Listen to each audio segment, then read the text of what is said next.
വീട്ടിൽ നിന്ന് ഇറങ്ങിയിട്ട് ഒരു ഓട്ടോ പിടിച്ചിട്ട് വസൈ സ്റ്റേഷൻ പോയി ഇറങ്ങി. അവിടെ പോയപ്പോൾ എന്നെയും കാത്ത ഒരു ട്രെയിൻ നിൽക്കുന്നുണ്ടായിരുന്നു. അതിൽ ഓടിച്ചാടി പിടിച്ച് കയറി. പക്ഷേ തിരക്ക് സഹിക്കാൻ പറ്റാത്തതുകൊണ്ട് മെട്രോന് പോകാമെന്ന് വിചാരിച്ചു. പക്ഷെ അവിടെ പോയപ്പോൾ അവിടെയും അത് തന്നെ. പിന്നെ ഞാൻ മെട്രോ പിടിച്ചിട്ട് ഘാട്ട്കോപ്പർ സ്റ്റേഷൻ പോയി ഇറങ്ങി. പിന്നെ അവിടുന്ന് വേറെ ലോക്കൽ ട്രെയിൻ പിടിച്ചിട്ട് വിക്രോളി സ്റ്റേഷൻ പോയി ഇറങ്ങി. അവിടുന്ന് ഒരു ഓട്ടോ പിടിച്ചിട്ടാണ് ഓഫീസിൽ അങ്ങനെ എത്തിയത്.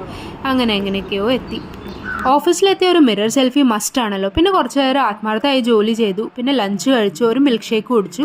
ദൂരം കൂടുതലുള്ള കാരണം 3:30 തന്നെ ഞാൻ ഓഫീസിൽ നിന്ന് ചാടി. അങ്ങനെ ഓട്ടോയും ട്രെയിനും മാറി കയറി ദാദർ സ്റ്റേഷൻ വന്ന് ഇറങ്ങി. പിന്നെ അവിടുന്ന് വസൈ പോകാനുള്ള ട്രെയിനിന് വേണ്ടി കാത്തിക്കുകയാണ്.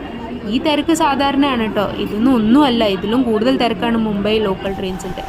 അങ്ങനെ പഴയ ആൾക്കാർ പറയുന്ന രീതിയിൽ ഞാനും പുഴയും കാടൊക്കെ കടന്നിട്ടാണ് ജോലിക്ക് പോയി വരുന്നത് കേട്ടോ. അങ്ങനെ ഞാൻ വസൈൽ സ്റ്റേഷൻ വന്ന് ഇറങ്ങി. ഇവിടുന്ന് ഒരു ഓട്ടോ പിടിച്ചിട്ട് വേണം വീട്ടിലേക്ക് പോകാൻ. ഞാൻ വരുന്നത് നോക്കി